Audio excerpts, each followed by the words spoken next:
Little bug's going to get me while I'm speaking over here, spider.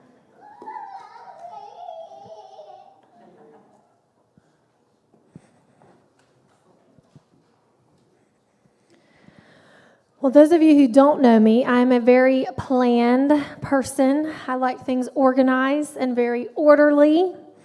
I like my checklist, my planners. I'm still old school. I still like to buy a hard planner. I love it. It's one of my highlights of my year is getting to pick out that planner that's going to organize my life. I like my reminders and all of those things, and I can be spontaneous as long as, it fits into my schedule. Everything's right and perfect and in order, then I can be spontaneous, all of those things. So interruptions into my life and my plans are very hard. It is not natural for me to be good with interruptions and to go with the flow for things. And of course, here we serve a God that's all about interruptions, right? That's all he does is interrupt our life for ourselves, for others. He's constantly interrupting. And the last couple of years specifically, the Lord has been revealing to me and showing me and speaking to me about those interruptions so that I learn to recognize them and that I can pivot and turn when he's pivoting or turning, or when I could stop to allow him into my life or into a life of someone around me. And so it's not easy, but I'm catching it. I'm not there, but I'm catching it. And so that's what I wanted to share today is on interruptions, those unplanned things in our life that come up that the Lord wants to do. In our culture, our life is so busy.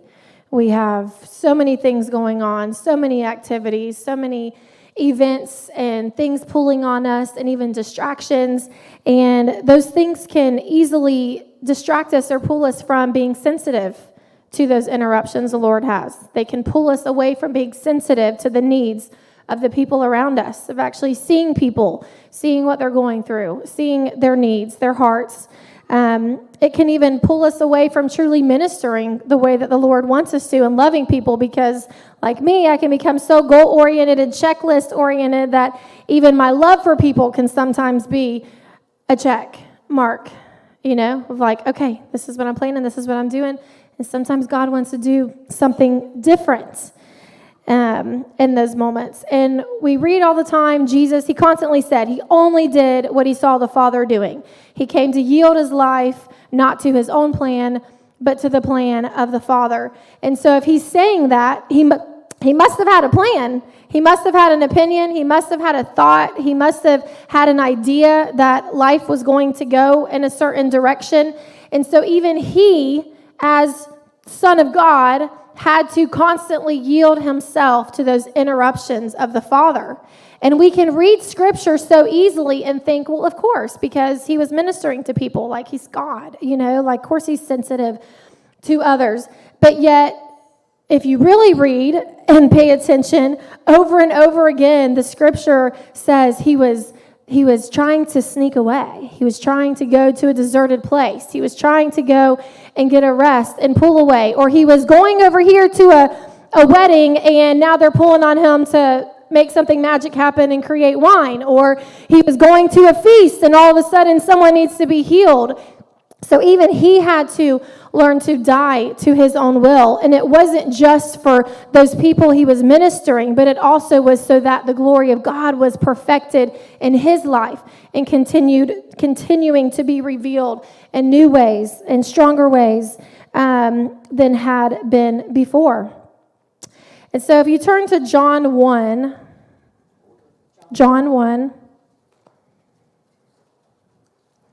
verse 1.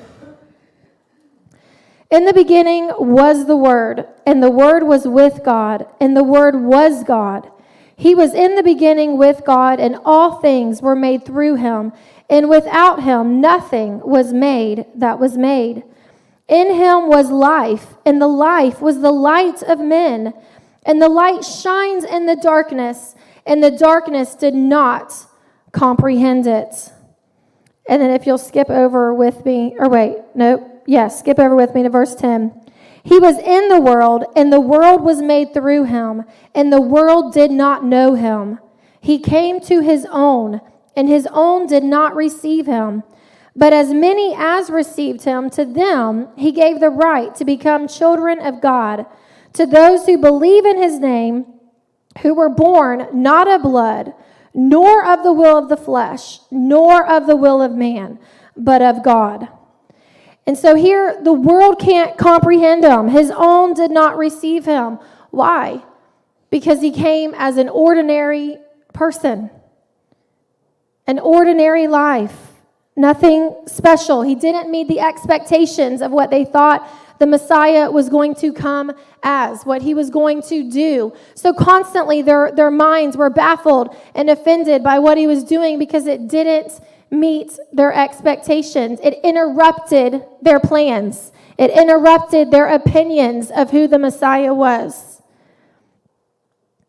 But over and over, we continue to see how the Father pivots the Lord's direction, Jesus' direction as he's walking. And he's constantly trying to pivot ours as well.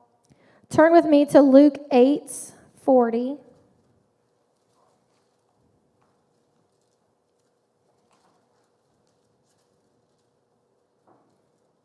So funny, even yesterday, I've been like working on this ever since I was asked to speak, my plan. And so then yesterday I've got to like spend all day, man. I've like outlined it. It's like great. And then all night long I'm wrestling with it. And I'm like, of course, God, of course. Like I'm talking about interruptions and you're going to interrupt it and you're going to change what I thought I was doing and how I was going to say it and all of that stuff. So then this morning, it's a whole other thing. I'm like, all right, God, you... Jordan was like, why do you need notes? Just go and just talk with the Lord. I'm like, I know, but this is my brain. I can't help it. This is how I like it. All right, so John 8:40. Do what? Oh, I'm sorry, you're right. Luke 8:40. So it was when Jesus returned that the multitude welcomed him, for they were all waiting for him. And behold, there came a man named Jairus, and he was a ruler of the synagogue. And he fell down at Jesus' feet and begged him to come to his house. Okay, so let's just stop there. That's a pretty crazy picture. Like, have you ever been walking and all of a sudden someone fall down in front of your feet begging for you to come to their house? That's abrupt.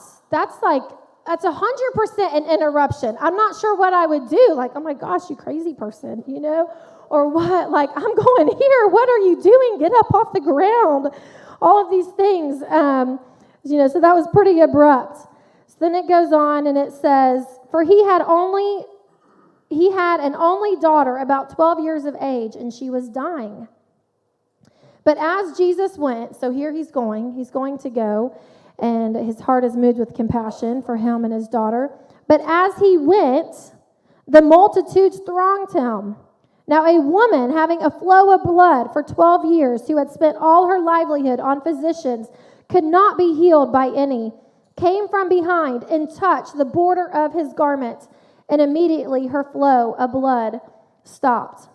So here Jesus is going in one direction to go and heal this young girl that is dying, and he's interrupted by a pull on his garment.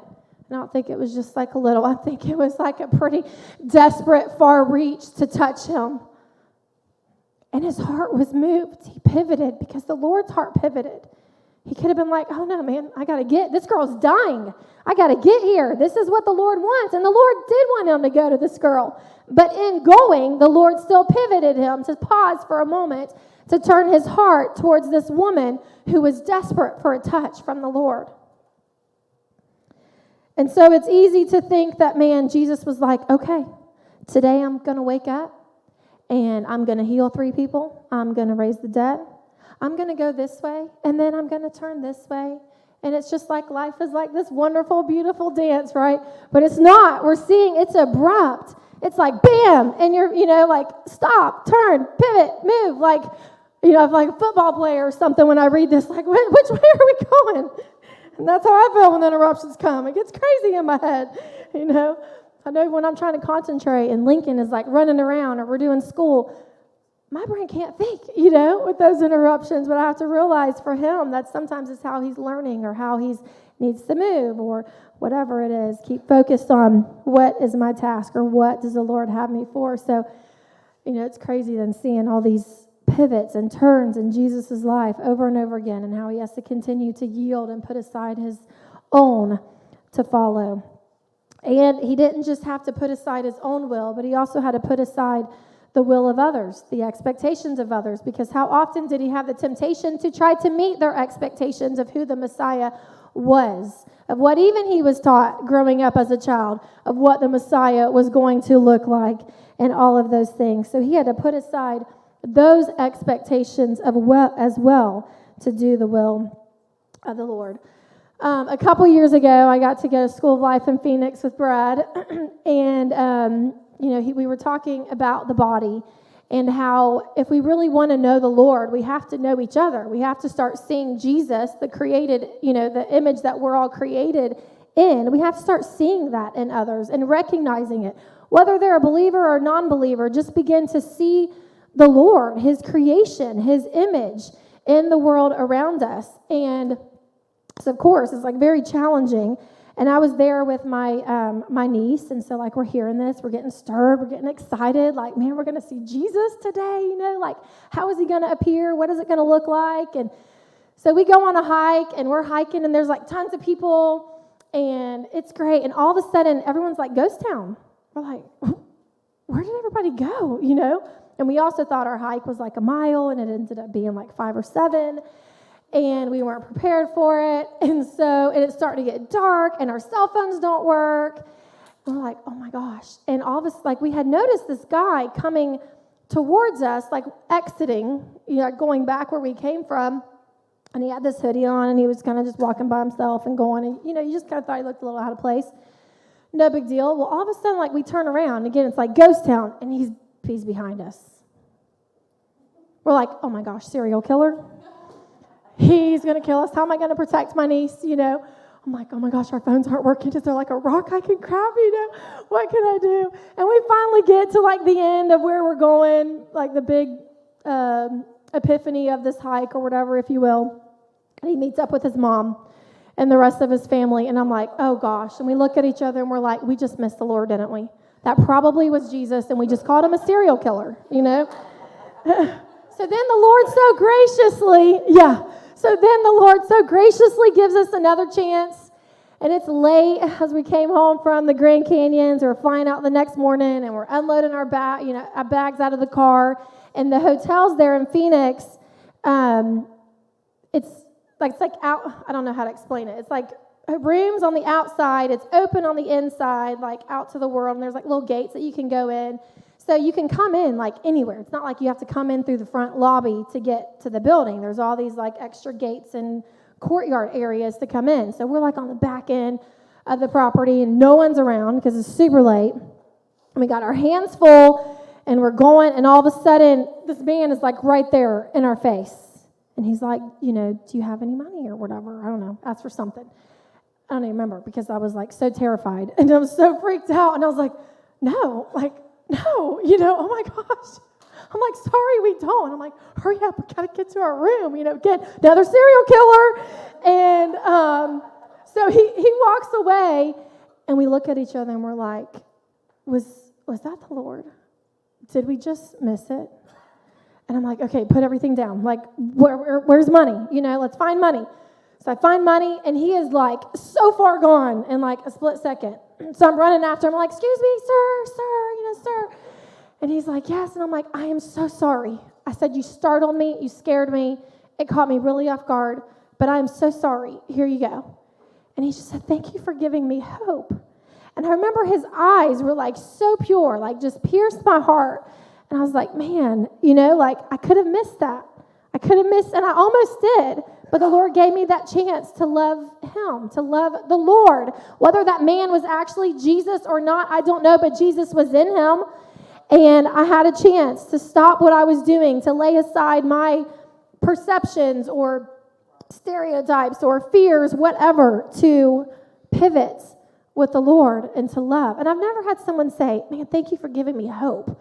Like I've had people say, oh, thanks, thanks for the food, thanks for the money, whatever. But like, thank you for giving me hope. I'm like, gosh, I just gave them hope by giving them like $10, But it's because it was more than that. Like, I think he recognized like my heart had turned towards him and he felt that love turn towards him. So it was more than just money in that moment. All right, turn with me to John 1. John 1:47.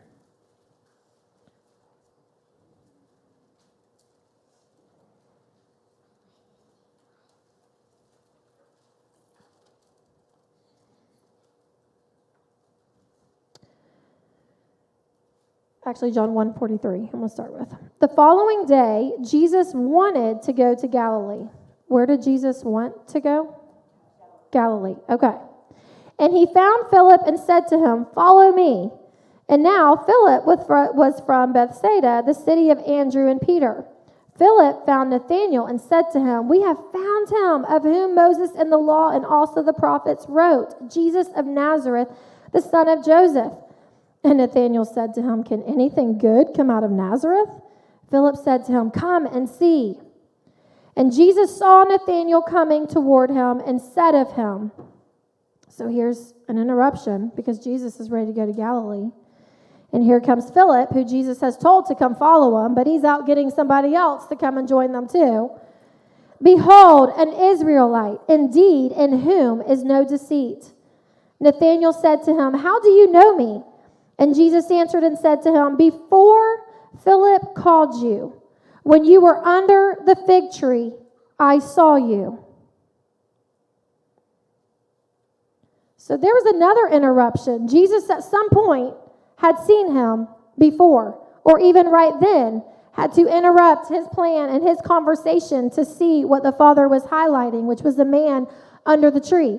I don't know what he was doing. I don't know if he was praying. I don't know if he was crying out for desperation, if he was just spending intimate time with the Lord. I don't know, but God saw him and wanted to make that known that he was seen.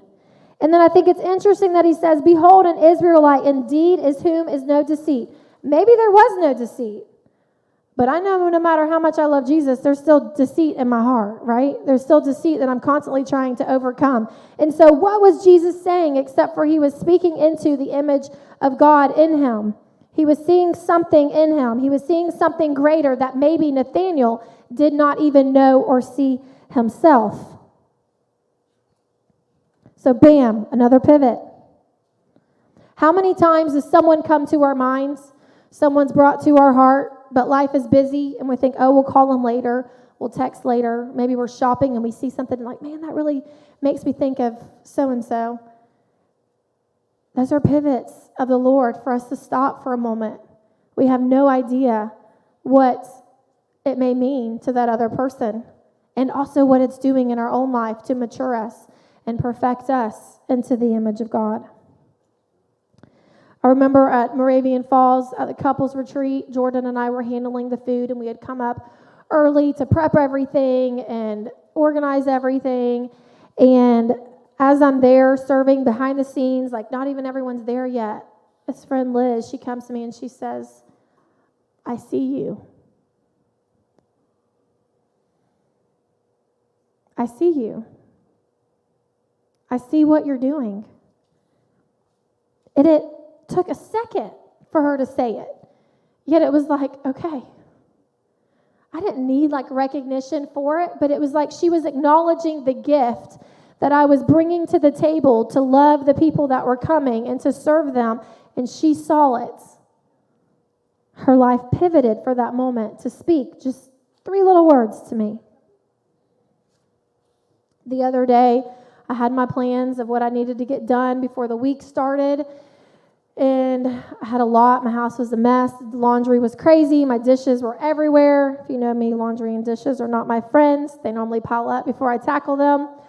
And as I'm sitting at lunch, I keep seeing this family at my house. And I'm like, I don't have time for that.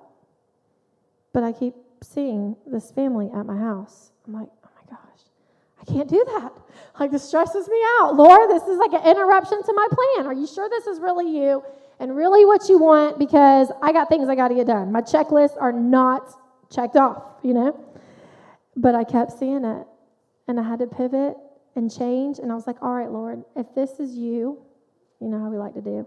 I'm like, just help me get done what needs to get done. Help me not get distracted by, I can get distracted by like the little things, the perfection things, and sometimes it's just the big mess needs to be put away. My baseboards don't need to be clean, but those dishes might need to be washed and put away, So I was like, Lord, just help me focus on what has to be done.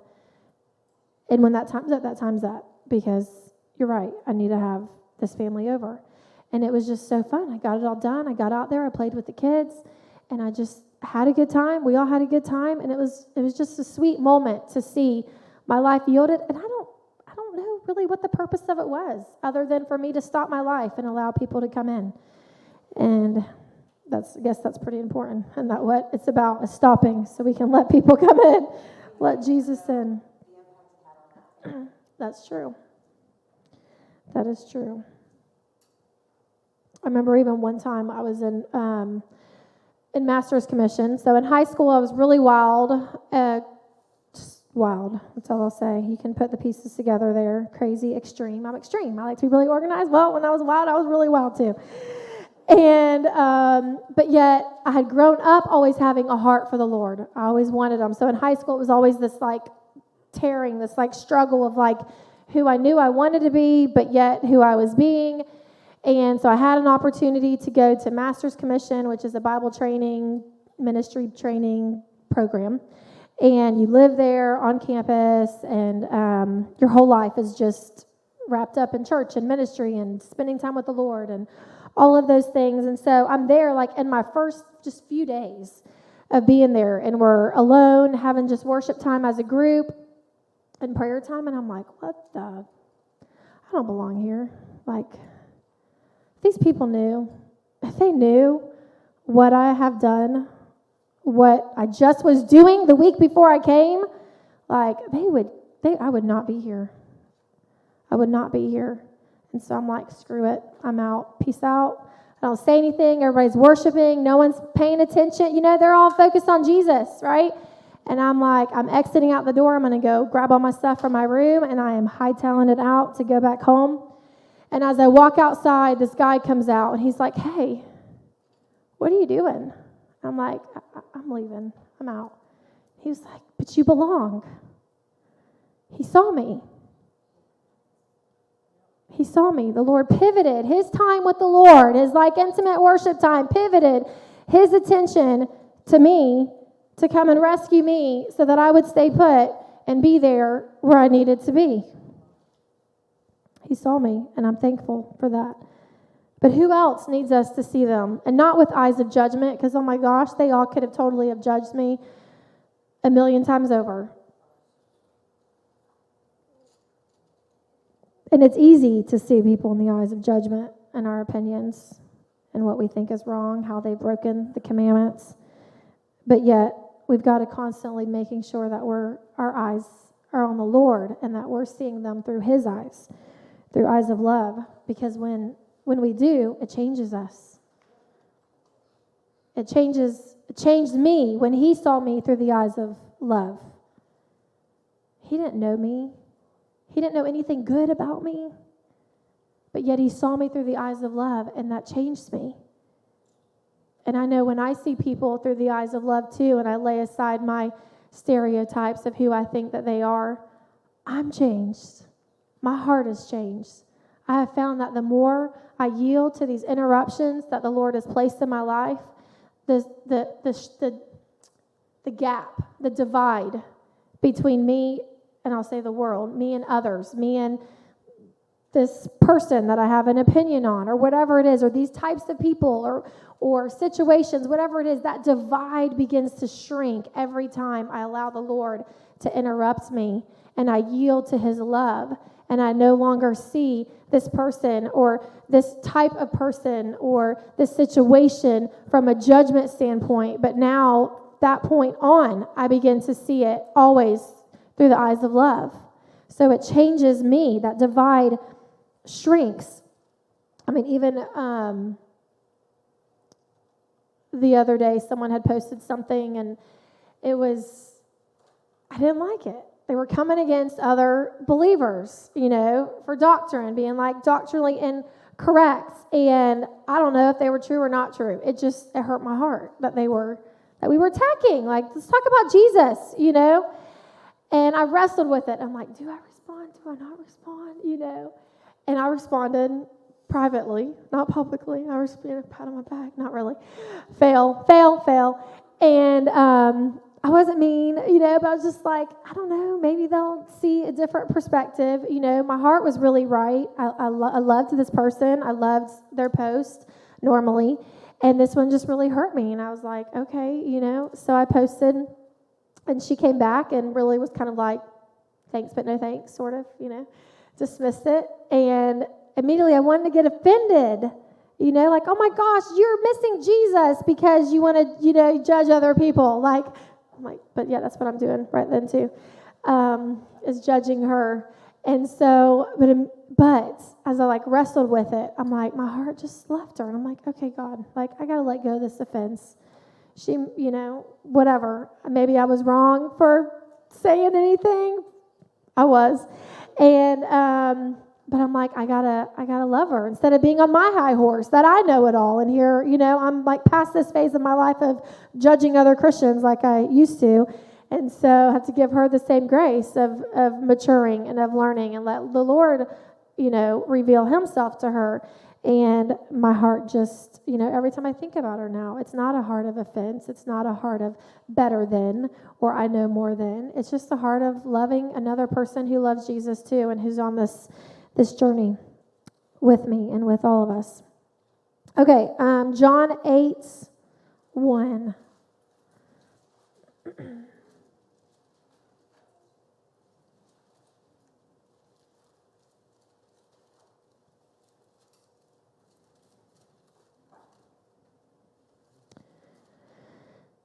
But Jesus went to the Mount of Olives, and now early in the morning he came again into the temple, and all the people came to him, and he sat down and taught them. What was he doing? He was teaching.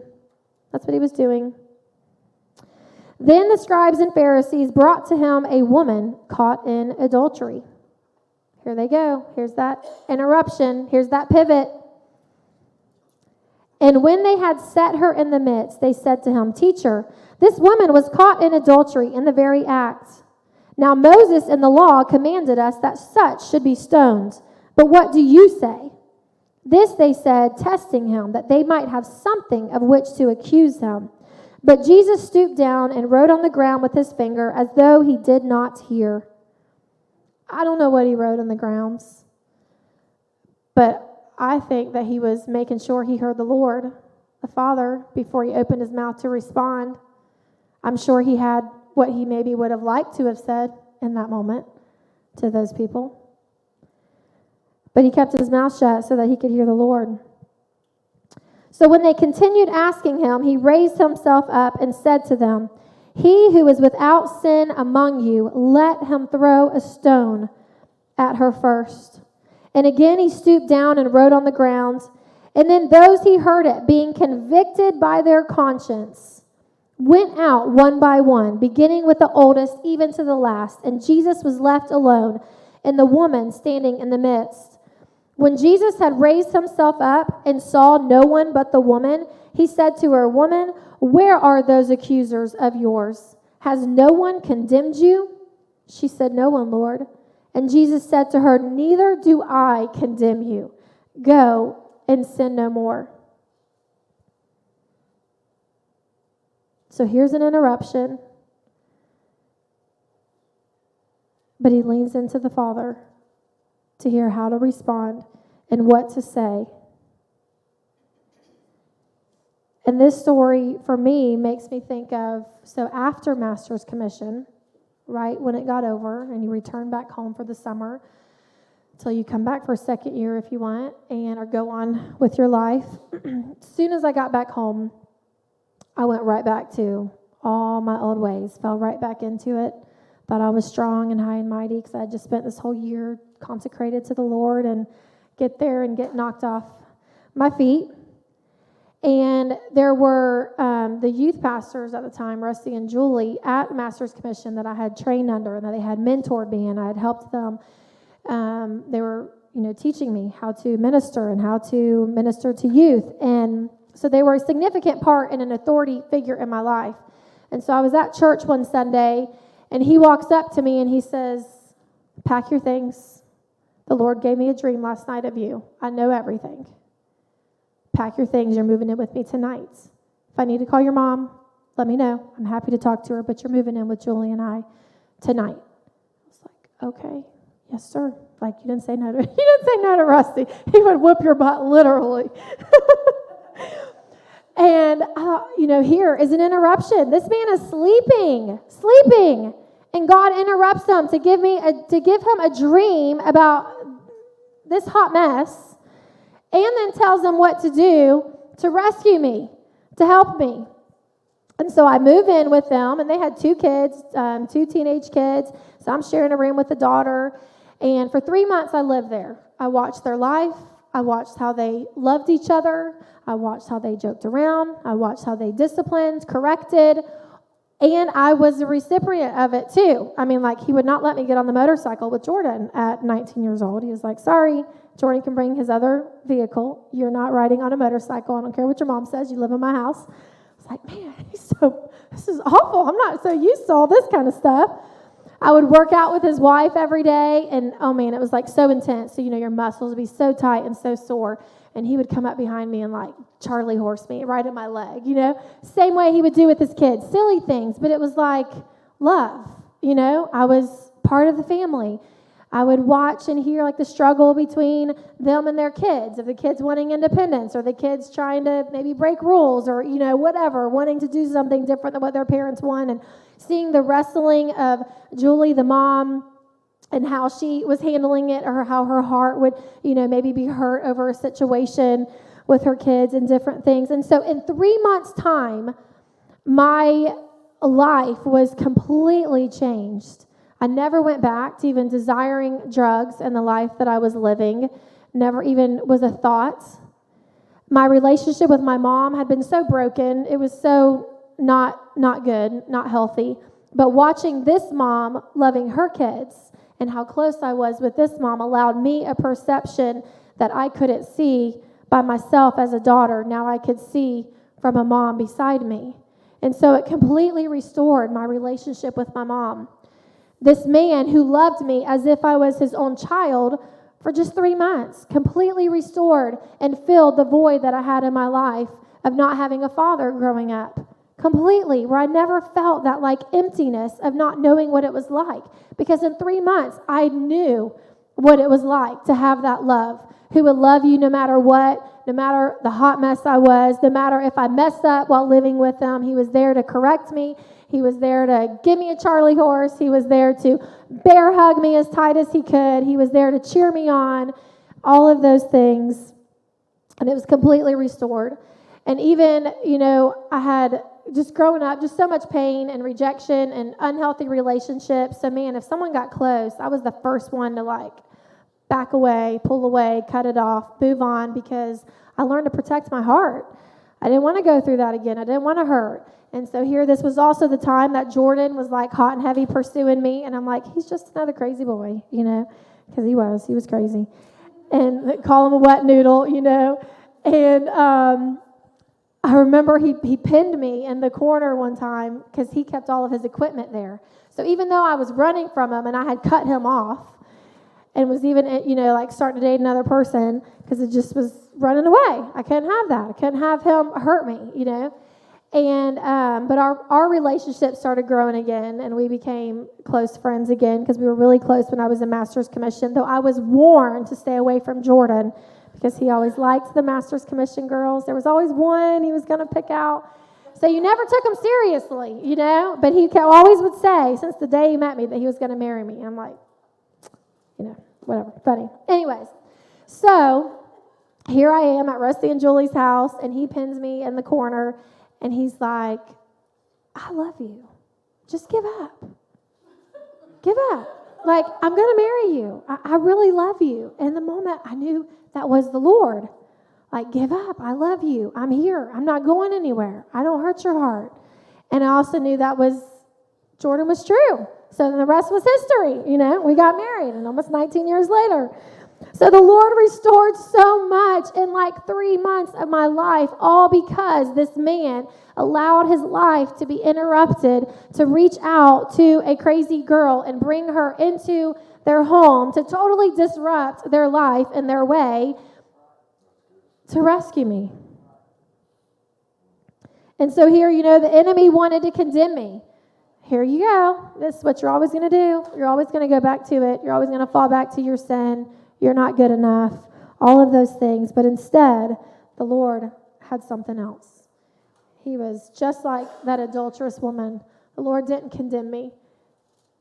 There was no one there to condemn me, only to come in and rescue me and go and sin no more. Turn to John 9:1. If you notice, so much of this is from John. It's funny, Brad did the Bible study through the book of John. Jack and Stacy are doing it. We're doing it at the barn. And I just love it. Every time I go to sit down and read my Bible, I'm like, I can hardly read any other book. I'm like, surely, God, you want to speak to me in another book today, but I just keep so much coming back to it because I love the stories, and I can see myself in the part of Jesus and in the part of whoever he's, ministering to. And it just is so fun to see something different over and over again every time I read it. All right, so chapter 9, verse 1. Now, as Jesus passed by, he saw a man who was blind from birth. Was he headed to this man blind from birth? No. He passed by, and there is somebody needing him. There's an interruption. And his disciples asked him, saying, Rabbi, who sinned, this man or his parents, that he was born blind? Jesus answered, neither this man nor his parents sinned, but that the works of God should be revealed in him. I must work the works of him who sent me while it is day. The night is coming when no one can work. As long as I am in the world, I am the light of the world. And when he had said these things, he spat on the ground and made clay with the saliva. Gross. And he anointed, maybe this man was like, oh, sorry, I interrupted you today. And he anointed the eyes of the blind man with the clay, and he said to him to go wash in the pool of Siloam, which is translated sent. And so he went and washed and came back seeing.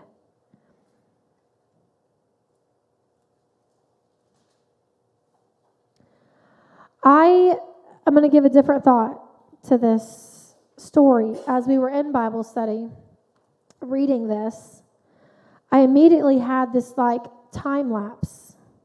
So we're gonna back up, and I want you to go to Genesis 2:7.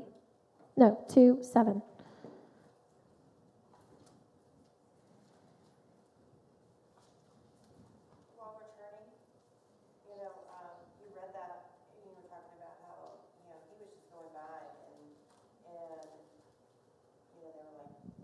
the people with him were like, hey, why is this? And it reminded me of how we're interrupted by our children all the time, asking questions about stuff that they've never seen before, or that they've never asked about before. And a lot of times we're very quick to dismiss, let's go. And maybe we need to slow down and be more open to explaining the situation. Yes, and seeing the Lord in our kids. That's something I know I am personally always convicted in, is to stop and recognize Jesus in my kids, and maybe their pool to hang out and play is actually the Lord, or their questions are the Lord that I need to stop and be sensitive to. Okay, so here God has created the heavens and the earth, and then it goes on to explain, and the Lord God formed man of the dust of the ground and breathed into his nostrils the breath of life, and man became a living being. I think that this blind man that Jesus just put mud and spit on his face knew this story from Torah, knew how Adam was formed. And for me, I just saw this time lapse of, here man is created in the image of God, used the dust of the ground and then breathed life. And this man, his identity is blurred because his eyes cannot see. His identity is wrapped up in his blindness. See, the enemy tries to cloud our vision, our identity of who we really are. And so I see this man standing there with mud on his eyes. The very man who created and formed Adam from dirt is now using this dirt to form and create and bring back that image of God that this man was really always made in to begin with.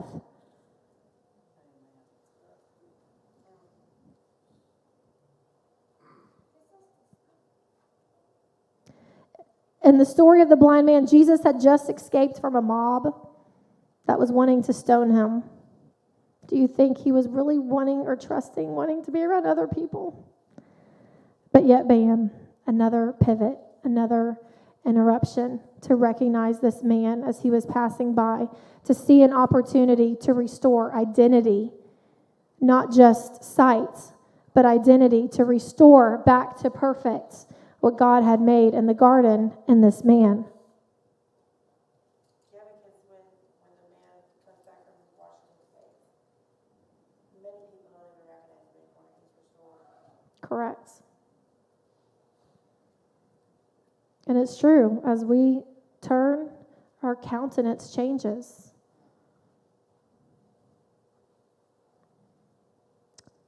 This same story happened to me. I wasn't physically blind, but I was blind in my identity of the Lord, who I was.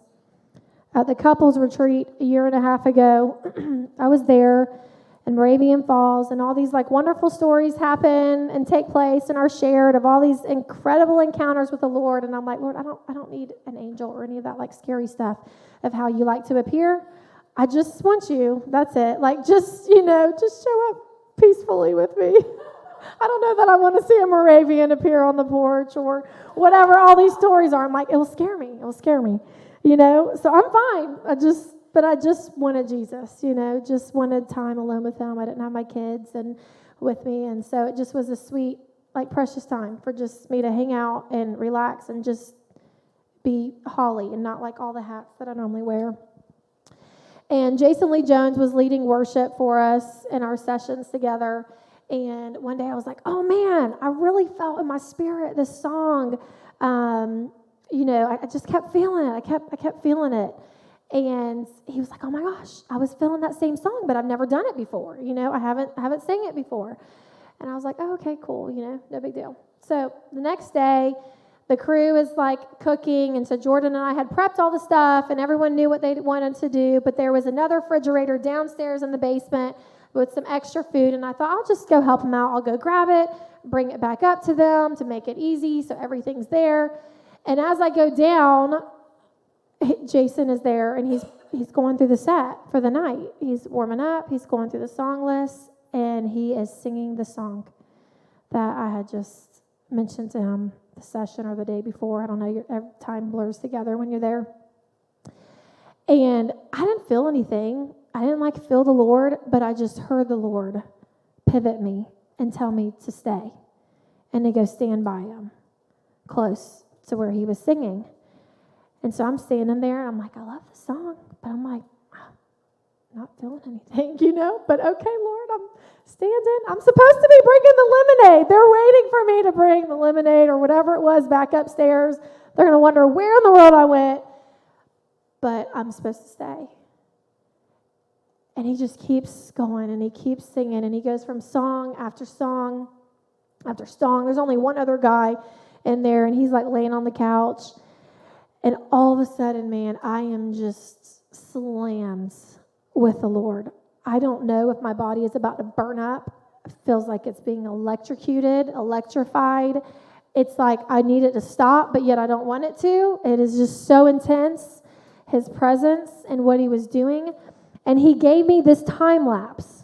So I told you how I was crazy in high school, and yet I had a really sensitive heart to the Lord when I was younger.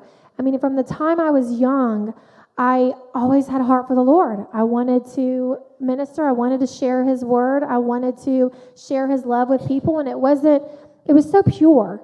It was so just, innocent, like 3 years old. I'm singing in a nursing home, away in the manger, and then singing Amazing Grace in my kids' church on, my keyboard. And then in middle school, preaching and leading FCA and leading hundreds of kids every day in my public school, and teachers and prayer before we start our day, and put together a youth rally as an 8th grader, asked permission from my principal if I could host a youth rally at my school for 3 days and invite all the other middle schools to come and join us. And he said, you can, but you got to do it on your own. Like, raise the money, everything, find a teacher who will sponsor you. And so, man, we got out there. We did car washes. We raised money. I scheduled worship team and speakers and got prizes, and we ordered pizza and planned games and all this stuff as an 8th grader, not because this isn't like a pat on my back, I'm so special, okay? This just was who I was. Like, just was who I loved, what I loved doing, what I loved being was just Jesus. I just loved him. I wanted everyone else to know this amazing person that was in my life. And so we did it for 3 days, and all these people came and given their life to the Lord, and I would pray for people, during school or behind the bleachers or whatever. Everyone came to me for advice. Everyone came to me for prayer. But yet at the same time, so I've got this, I have these people, like, she's Goody Goody Two-Shoes, she's Holy Holly. Like, I remember going to the movies for the first time in 8th grade because I didn't really do that. I just felt like my life was supposed to be consecrated to the Lord for that year. And so I spent a lot of time just with him, fasting and praying. And I had gone to, my first movie was Titanic as an 8th grader. Oh my goodness, isn't that funny? Anyways, so I'm there. And these kids I don't even know from another school come up and they're like, oh, you're Holy Holly. Well, where's the crosses on your pants? Where's your Bible? And it just like hurt me so bad, like so mean. And so here I'm in Moravian Falls, and the Lord is like time-lapsing my life, like bringing me back to like birth, like all of these moments where people were, Goody Goody Two-Shoes, Miss Perfect, St. Holly, all of these things or whatever, and Holy Holly. And the Lord is showing me how all along the enemy was trying to distort and taint who I was by saying who I was an ugly thing or a bad thing. And then he goes on to show me myself in high school in like the worst moments of my life. And I see him there. And like, I didn't need forgiveness because I'd already walked through that. Like, when I stayed with Rusty and Julie, like that forgiveness, all that. Like I wasn't living in shame at this couples retreat of like my past. I really had forgotten it because it's like, feels like a totally different person, because it is.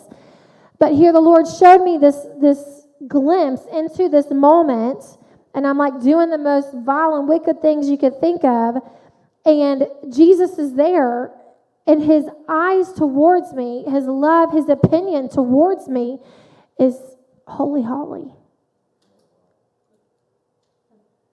I was not holy in that moment.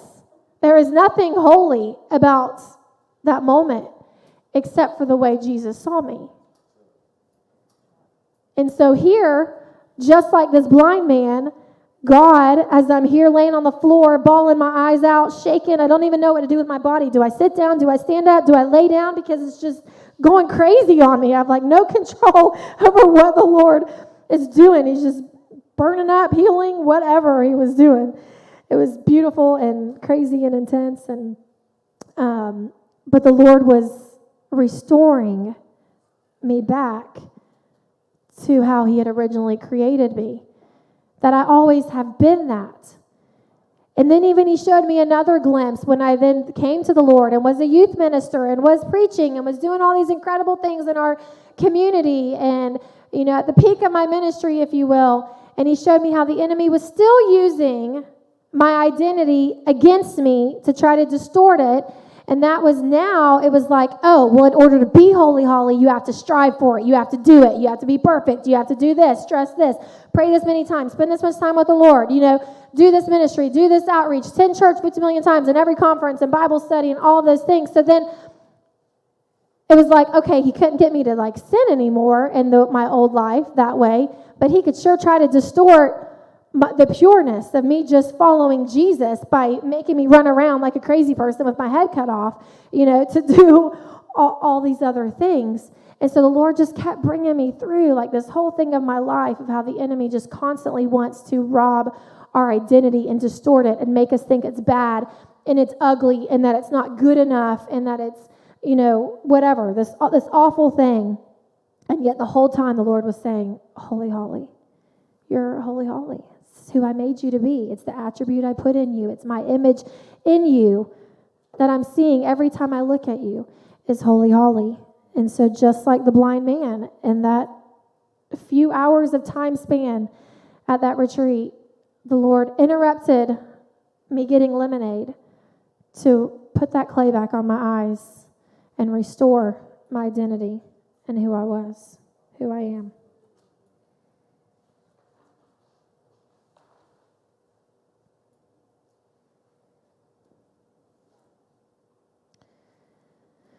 And then back to the story of the adulterous woman. Brad, I'm stealing this one from you because it wrecked my world in the first school of life. I could always so easily picture myself as the adulterous woman, before the Lord, being thrown at the feet and then him rescuing me. That part just seems pretty and, not pretty, messy, but like wonderful to be rescued by the Lord, and then you so easily were like, Pharisees, they're always judging, like they missed it, they missed the Lord. But yet, if you read in the scripture, they walked away from their conscience, like their conscience was convicted. And so I see that the Lord wasn't just interrupted for that woman, but he was also interrupted for them too. The ones who think they know the Lord, the ones who think with their opinions and who have their plans and expectations and all that stuff. So I am that adulterous woman like I shared earlier, but I'm also that Pharisee. And one time in particular, so my father was a mean man, and like I said, not part of my life, but any memories I have of him in my early childhood are awful and not fun ones. But the Lord had begun restoring our relationship, not the way I wanted. I was past a child, so it never could be what it should have been. And then he had health problems and strokes and all that stuff, so that's kind of what brought us back to him, because he needed, nurses are calling. They need someone to intervene and to act on his behalf because he can no longer communicate. And so my sister and brother, filling in the gaps, and I don't live there. And so I come in for a visit, and I do my due diligence as a Christian woman to honor my father, and I go to the hospital to see him while he's there. And it's awkward, it's totally uncomfortable, because what in the world do you say to someone who can't talk back to you, who you don't know, doesn't know me? So I'm just like showing them pictures, have my kids, because I don't know what else to do. I'm like nervous, I'm like, hurry up, can this time go by so I can check this off my list and move on and go about my day visiting everyone else who I actually want to hang out with.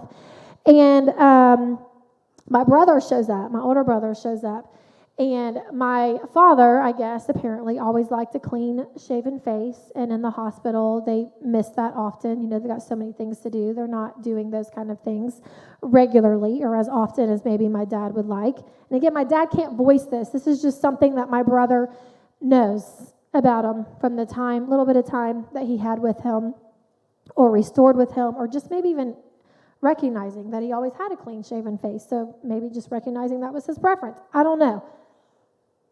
And so my brother walks in, and he has a electric shaver, and he finds towels and everything else, and he brings my dad into the bathroom, and the door is like propped open so that my dad can see in the mirror what he's doing, and he begins to shave his face. And I'm sitting there ready to leave, and the Lord interrupts me, and I'm pivoted. And my brother is no longer my brother, but he's Jesus. Like, I couldn't see my brother anymore. All I could see was Jesus. As he's doing something so intimate and so vulnerable of having someone to shave someone else's face. Like, I can't imagine having to have someone shave my legs or to care for me in a way that feels so private.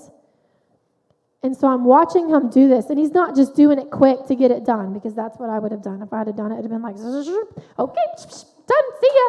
He is like taking his time and he is doing it perfect. And he has put the towel around him to make sure it doesn't fall on his chest and become itchy. And he's, got the rag and he's wiping and all of this stuff. And I am sitting there seeing the Lord love this man that I have just brought before Jesus to judge for his wickedness. I want justice. I want judgment. I want what I didn't have, like all those things. Like I'm ready to judge, and yet instead, Jesus is loving this man, and he is pouring this love out on this man. And I'm watching this man, though he could never voice it, I am seeing salvation flood him. I am seeing restoration cover him. I am seeing his sin, his life, his mistakes, his guilt totally washed away because of this act of love that my brother is doing and allowing this interruption. And I am sitting there wrecked because I was that Pharisee. And not only was God loving my dad, but he was also loving me to allow me to see it so that I could throw my stone down, so that I could be set free too. Whew. It's just one of those moments, that gets just so marked in your eye. It's so easy to be tempted to eat from that tree of knowledge of good and evil, to feel like we know what's right, what's God, what's good, what's just. And yet God constantly does it different. God constantly has a different opinion, a different way. He's going to interrupt and do it totally different. And then the last story I want to share was John 4:1.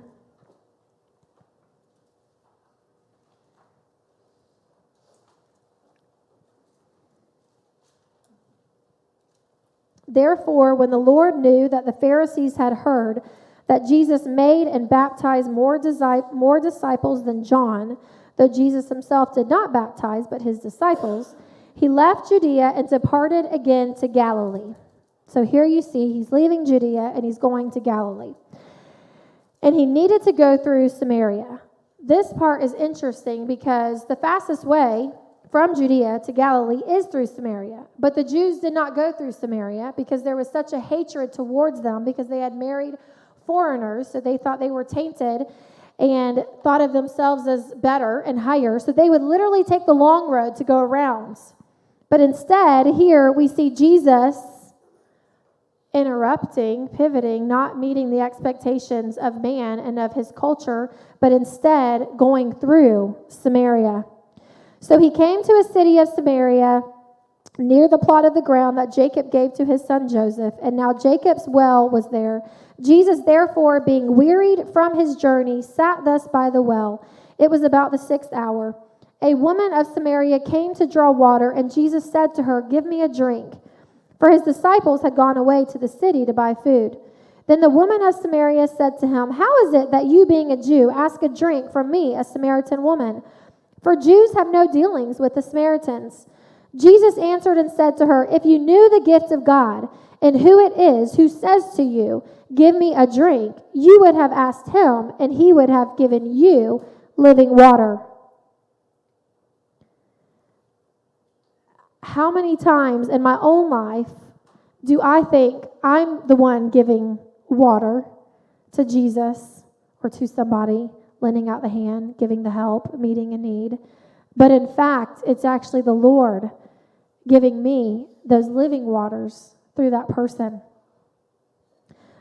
I'll never forget this story of I had no kids for the short little bit of window. So I had lots of errands and things I needed to get done, my checklist. And I can move fast when I don't have kids.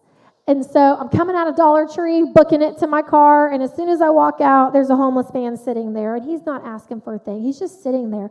But as I pass by, the Lord says, "Go give him the bottle." Well, my kids had made up these reusable water bottles and had filled them with like granola bars and chapstick and water drink mixes and all this kind of stuff, and we kept them in the car so that when we saw someone homeless, they could stop and give it to them. And the Lord tells me to go do it. And I'm like, oh, crap, Like, I got to walk all the way to my car, go get it, then come back, give it to him, then go back to my car so I can go to the next thing, Like, I'm on my schedule. I'm on my time crunch. But I know it's the Lord. I feel that pivot. So I do it. Hardly, okay? Like, I'm like, oh, okay, here you go. See ya. Peace out. Psh, I'm gone. And not a thought, any other. I'm like, Lord, I know that really wasn't graceful or very loving, but I obeyed you. It's got to count for something, right? And so about a week or two later, I'm in the Dollar Tree, this time with my kids, and Lincoln, he finds pennies everywhere. Like, you're going to miss it right under your foot, and he is going to find it. I don't know how, but he just does. He always has. And it's to the point now that he finds like quarters and bigger coins because the Lord just knows he's going to be faithful in those little things. And he's going to be so excited and so just full of wonder and amazement every time he finds it. So the Lord has now increased the ante and he's, finding all these quarters. So he's like crawling all around the dirty floor of Dollar Tree, freaking this mama's heart out. And he's collecting money. And then this guy walks in with this cat on a leash. And my kids are like, oh my gosh. I mean, this cat is filthy. It looks like it's been drugged and rolled all over the floor, too. And my kids are like, please, can we go and talk to this guy? Ask to pet his cat. And I'm like, sure. We're going to wash your hands when you leave, And so the kids are talking, and they're doing what they do. They see nothing different of a person.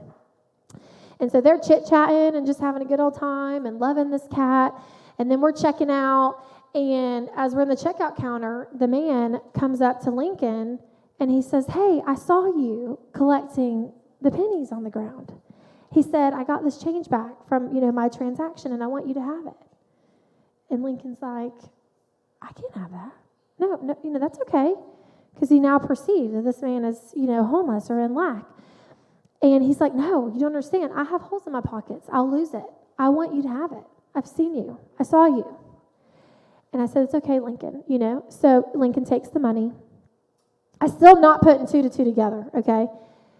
Then when we go to walk out of the store, I look over at that pole where that man was. The Lord told me to go get that bottle, and here sits this man that just gave Lincoln that money. And I realized, oh my gosh, that was the Lord. And then in that moment of doing it, even in my half-hearted obedience, the Lord had even a bigger picture to just return it. So here, I thought I was giving this man a drink of water. But what he actually was doing was giving me and my family fountains of living water. Because he recognized and acknowledged my son and who he is and a call of God on his life, whether he voiced it or not, he saw it. And then what he saw, or what happened to me, is now I'm experiencing this love, this fountain that is flowing of a man that's lack. That was not out of my lack what I gave. That was easy for me to give him that drink of water. But by doing that to the Lord turns and gives me the living water. So how many times in our life do we think we're the ones giving, but actually it's the Lord trying to pour out into our lives those living waters, and through those people that we think are in so much need. When I joined a homeschool group a couple years ago, the lady there, she just was highlighted to me. I don't even know why. It wasn't even that we hung out or we became super close friends. I count her as a friend. I love her. I did get to know her, but she just was highlighted to me all year long. And I am not a gift person, but yet I felt constantly compelled to give her little gifts, to do little things, to send little notes, to send little messages, to the Lord would show me things about her life that I just had never had before for someone that I wasn't close with, And so all of these things, and she just was like, oh my gosh, you're just loving me too greatly, She didn't even know what to do with it. And but yet it was exactly what she needed. So here I was giving a little cup of water, but what she didn't know is out of her life, I was experiencing the fountains of the living water because I needed community. I needed encouragement. I needed vulnerability. And she was that in front of me. She was sharing with us, the whole group, her struggles in parenting or the different things. And so were the other moms. And so what I realized was, oh my gosh, my little measly cup of water that maybe seems so significant to her, but yet really I was receiving from it. Same thing with our Bible study at the barn. It's like Jordan has invited his guys, the guys that work with him, and anyone else to come, but he felt felt specifically to open something up for his guys who may not come to church, but would come to there because of their relationship with him. And so they're there. A lot of them have come from drugs and, just come out of rehabs and different programs and might even still be living in kind of like a halfway sort of arrangement of, fully transitioning. And, you think like, okay, they're coming, so I can give them a drink of water from Jesus, And yet they open their mouth to like share and speak what they're getting as we're reading the scripture, and you're just like, man, that was just life to me. Like, I may think I know more, or I've been serving the Lord longer, and yet this person has just gotten this revelation from Jesus that is just piercing my heart. And so I leave every Bible study just so refreshed because of these people. It's just crazy, David.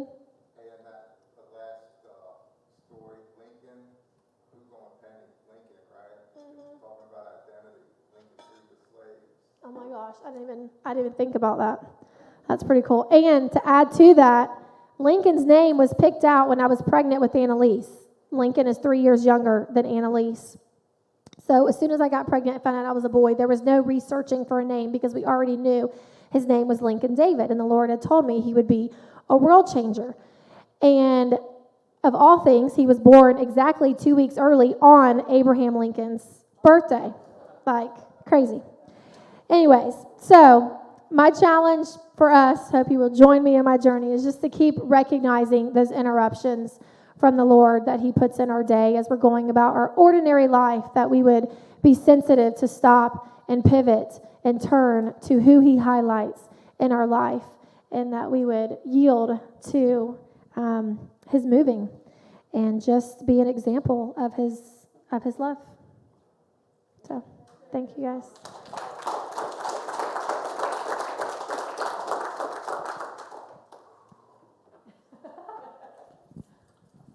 Before we leave, let's pray for Jeremy real quick. Can you make it up here?